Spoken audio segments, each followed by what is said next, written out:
அஸ்ஸலாமு அலைக்கும். நிறைய பேர் என்கிட்ட அடிக்கடி கேட்டுக்கிட்டு இருந்த நாகூருடைய பிறநாள் பிராசப்பம், இதை 10 முட்டை பிராசப்பம்னு சொல்லுவாங்க. படிக்கு 10 முட்டை ஊற்றுறதுனால அந்த பேர் வந்துச்சு. யூஸ்வலாக நாகூரில் 2 மெத்தடில் பிராசப்பம் செய்வோம். ஆப்பமாவு வச்சு ஒன்றும், இந்த மெத்தட்லையும். இதுதான் அத்தன்டிக் மெத்தட். பாரம்பரியமாக செய்கிறவங்க இந்த மெத்தடில் தான் செய்வாங்க. இதுக்கு ஒரு சப்ஸ்டிடியூட்டாக தான் அந்த ஆப்பமாவை வச்சு செய்கிறது. அது ஆப்பமாவு பனியான்னு சொல்லுவோம். 2 வீடியோவுமே நான் என்னோடய சேனலில் அப்லோட் பண்ணியிருக்கேன்.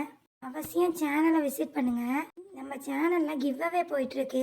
இன்னும் 5 நாளையில் இந்த மாதத்துக்கான கிவ்அவே வின்னர்ஸ் நான் அனௌன்ஸ் பண்ணிடுவேன். நீங்களும் நம்ம சேனலை சப்ஸ்கிரைப் பண்ணி கிவ்அவேல பார்ட்டிசிபேட் பண்ணி ப்ரைஸ் வின் பண்ணுங்கள். வீடியோ பிடிச்சா லைக் பண்ணி ஷேர் பண்ணிக்கோங்க. இந்த மாதிரி பாரம்பரியமான ரெசிபீஸ்க்கு சேனலை விசிட் பண்ணுங்கள். அஸ்ஸலாமு அலைக்கும்.